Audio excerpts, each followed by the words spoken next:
Hey folks, today is Friday, March 23rd. As usual, it's me, Jake Baldino, here to talk about some video game stuff that has been going on in the news this week. We got a lot to talk about. The first thing is Unreal showing off next generation tech demos and basically how light is rendered in games, and it's really awesome stuff. You have to take a look at this. There are a lot of demo reels that they released showing off this new ray tracing technology, which is essentially a new way to render cinematic lighting in real time in video games, possibly in the near future, because they're also on board with NVIDIA, and it's really something else. They have this whole Captain Phasma demo, which is the perfect thing to show off because their armor is so shiny. And judging from the language behind the people working on this Unreal tech, it does definitely seem like something that is in the near future. So I'm excited to see that. If you are curious though, we link that in the description as well as everything else I bring up. But they also showed off this new facial technology starring, of course, Andy Serkis, where it's rendering his facial expressions real time in an alien face, and it's incredibly realistic and twitchy and unnerving, but it's really cool. They also showed off essentially a real-time demo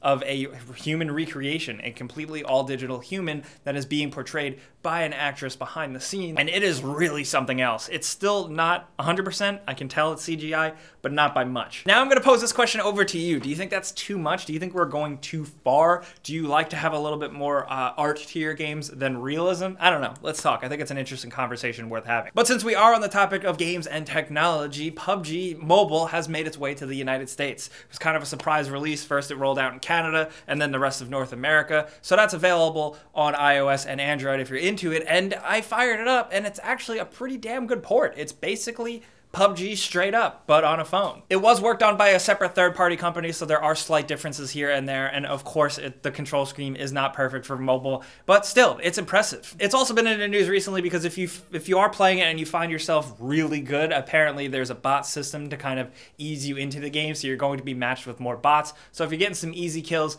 don't worry, it'll get harder. I can tell you from experience. People are very upset about that.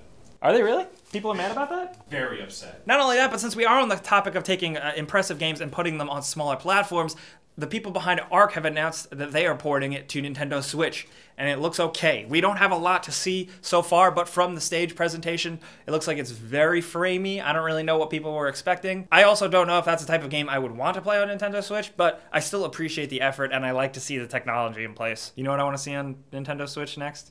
The Shrek Smash Brothers game? No, Grand Theft Auto 5. What? What's Shrek Smash Brothers Shrek game? Super Slam, I think it was called. It was like a Power Stone Smash game. That's a thing? Also, earlier this week, in case you missed it, some previews went up for the new God of War game, which is dropping next month. A lot of people got their hands on it. They had some really good things to say about it. We're not cool enough to be able to get our hands on the game, but there is a lot of new gameplay footage out there, and the game apparently looks damn impressive. I actually haven't watched a lot of it just because I don't want to spoil the experience for myself. That's just me. If you did check it out though, what do you think? Do you think like it's good that they're shifting away from the original God of War? People were getting mad that there was no jump button now in the game. I'm totally okay with that. Yeah. Sometimes you just don't need to jump. I've never seen you jump. I think it was time for a change, but I know it's alienating some fans, so I'm curious to see what you guys think. And back on the subject of Unreal and Epic, this is pretty interesting, and I'd like to see this more. Epic has released all of the assets from Paragon. Paragon, if you don't know, was their MOBA game that was okay, but it did have a fan base, but unfortunately not enough, so they had to shut the game down. Well, now they have released $12 million worth of assets free to the internet, and they can do whatever they want with it. And you know the internet will do whatever they want. I do think this is pretty good because it's them kind of recognizing that there was a following, and I do really see people doing something with these assets. That would be nice. Will something come out of it? I don't know. I would definitely like to see. But moving on, every week, you know, we like to go into the internet and find some weird things that people made in the name of video games and show it to you guys. And this week, we got this song and video from Ska-Tune Network. This is really awesome. This is the Nintendo Me channel music, but ska-ified, and it sounds stupid, but you have to give it a watch. It's a really funny jam. And like you probably know by now, if you always come around, it'll be linked down in the description as well as everything else I talk about. But moving on, I definitely want to talk about Spyro the Dragon yet again, because this remaster just keeps popping up, and the hottest rumor on the block is Target's Twitter account officially acknowledging it. After all these rumors have been bustling around, people have actually tweeted the Ask Target Twitter handle and essentially asked, hey, when can we pre-order this thing? Because it's definitely going to be a thing, right? And they kind of were dodgy in some tweets, and one tweet actually elaborated. They answered somebody's question saying, the only information we have at this time is we anticipate Spyro Treasure Trilogy, apparently that's the title now, will be coming out in late 2018. Now, of course, that's just a random Target employee behind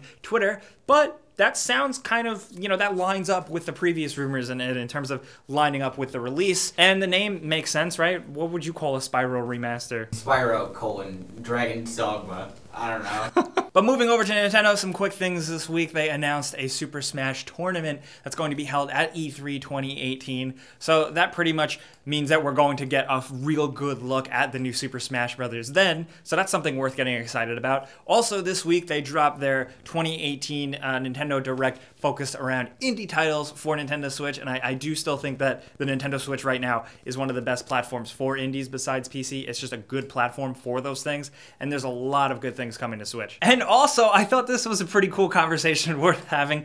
Somebody tweeted Phil Spencer, the head of Xbox, asking him about possibly getting Banjo in the next Super Smash Bros. Banjo-Kazooie, for those of you that don't know, was one of the better Nintendo 64 games, and it makes total sense. And he elaborated saying, yeah, he would love to see that, he would love to make it happen, and the fact that they have done deals with Rare IP with Nintendo in the past, it could be seamless. So that would be dope. That would be amazing if that happened. And if you are on the East Coast in the United States, in about 2 weeks, PAX East is going down in Boston, roughly 13 days. We're going to be there. We're going to be there mostly Friday, Saturday, and Sunday. We're going to have a meetup, so keep your eyes peeled for that on our social media and stuff. Toss me the shirt.